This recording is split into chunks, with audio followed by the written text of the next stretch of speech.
Dr. Lauren Stryker is on a mission to take the mystery out of menopause and to get women talking about this traditionally taboo topic.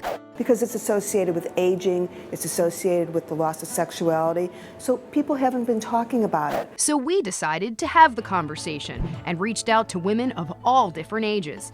There's a lot of misconceptions. We call them menopause myths. Many women think that the age you get your period determines the age you'll go through menopause. There isn't any truth to that. And the reason that women think that is they have this idea that they're running out of eggs, and that when they run out of eggs, they go through menopause. And in fact, that's not what's going on at all. Women are getting their period younger and younger in this country, but the age of menopause has not changed. And in fact, the average age that women go through menopause is 51. So then what determines the age you will go through menopause? It seems to be genetic. If their mom went through menopause on the early side, 45, 46, chances they will too.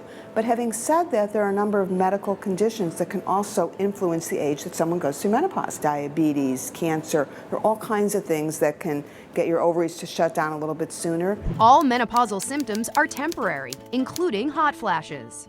Oh, I wish that was true, but it's not. For most women, about 70 to 80% of women, they will be gone in 2 or 3 years. But there are about 20% of women that will continue to have hot flashes for the rest of their life.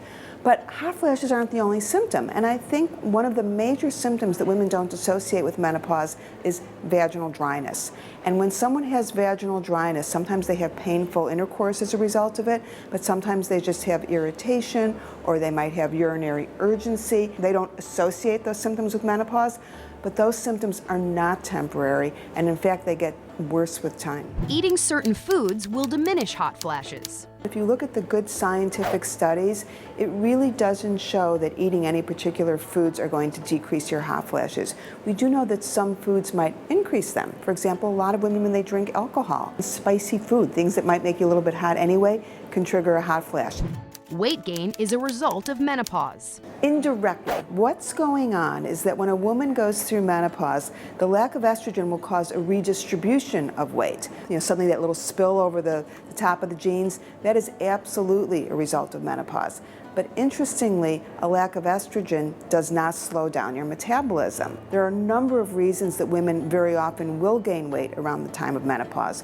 One is women don't sleep very well, both because of hot flashes and just sleep disturbance from a lack of estrogen. And we know that women that don't sleep well tend to gain weight. After menopause, you're less likely to contract a sexually transmitted disease. It's true if you don't have sex. Okay. But if you look at most sexually active midlife women, they're actually very high risk, as women who are peri and postmenopause tend to have thin vaginal tissue, which is actually more vulnerable to an infection. The CDC is reporting increasing numbers of sexually transmitted infections in midlife and older women. With Everyday Health, I'm Taryn Brill.